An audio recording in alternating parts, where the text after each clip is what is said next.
Hey guys, welcome to another episode about R programming. In today's episode I'm going to show you how to run your script from terminal and how to use your script arguments. So first I'm going to write some code. I'm going to write one message and we are going to type hey in message. I'm going to save this code in order everything to work. Now I'm going to open my local directory. In here we have this script we just created. Opening terminal, and now in order to run our script we have to use application R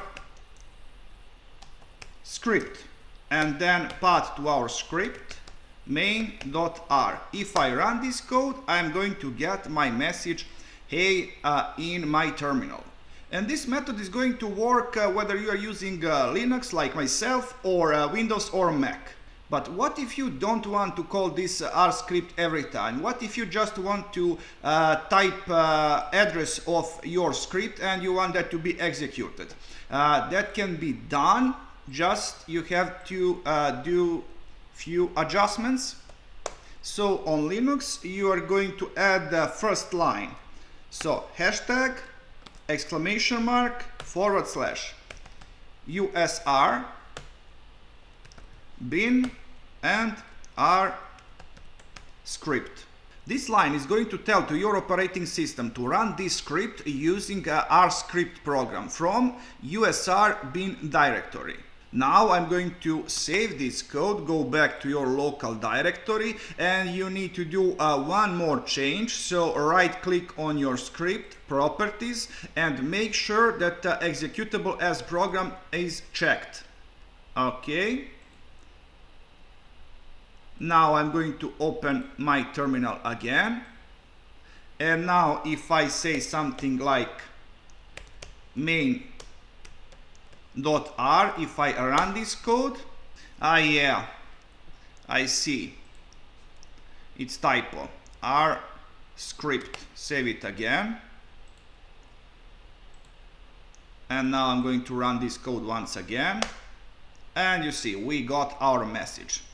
And now what about those arguments? You are going to pick your arguments in this way. So I'm going to call it args. I'm going to assign value of command args like this. And now I'm just going to print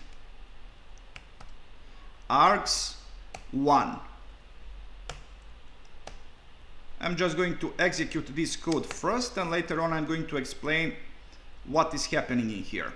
So I'm going to call my script, and I'm going to provide a few arguments like this. And you see, instead of getting this one as first argument, we are actually got our executable address. In order to change that, I'm going to add one more optional argument to our command args function.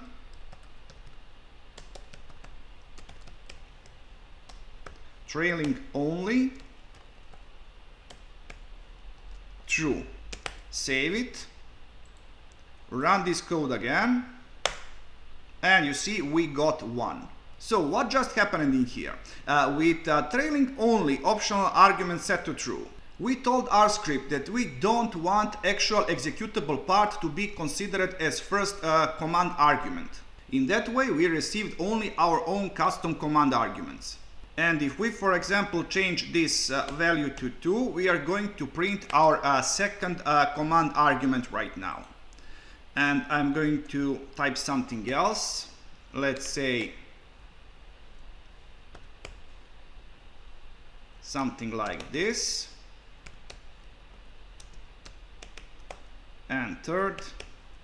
Okay, I'm going to run this code, and we got our second argument printed. So guys, I hope that you are going to find this content useful. Thank you for watching. Please like, subscribe, and see ya!